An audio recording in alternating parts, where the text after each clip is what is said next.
got a check engine light on. So I guess I'll look into it, see what's causing it.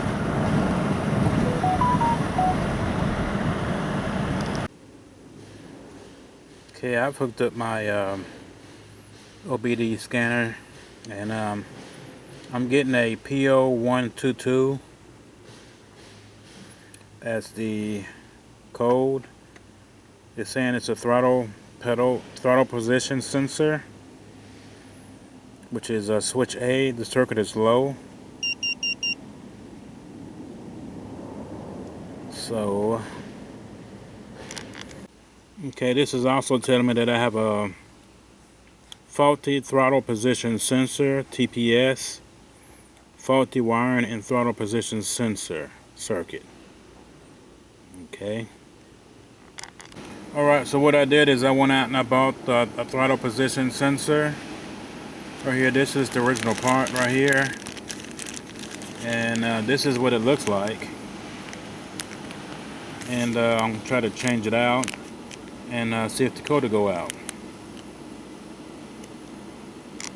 Okay, the throttle position sensor is right here. It's right on the right side of the throttle body right here. And it has, looks like 2 bolts in it right here. So I'm going to try to find some room if I can. Don't have too much space to work with. And change it out. Okay, what I'm understanding with these throttle position sensors is they are very sensitive. When you get a car like this and it gets old, it gets over 10 years old and you get over 100,000 miles, it's just a good idea to go ahead and change it out anyway. Okay, I'm thinking myself, could either be the throttle position sensor or it could be something dirty or loose wire. Either one. So I'm going to try to get it changed out and see what I can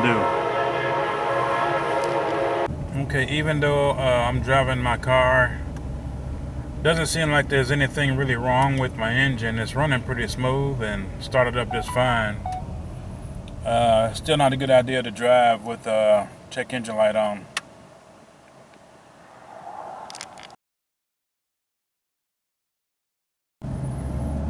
Okay, my check engine light has gone out, and I'm thinking that it wasn't the part that needed to be changed out.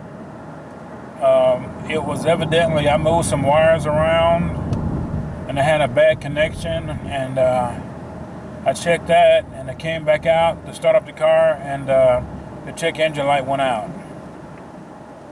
So it could have been either one, and so I'm thinking it was just a bad connection. So it looks like it's straightened out, so hopefully, it won't come back on.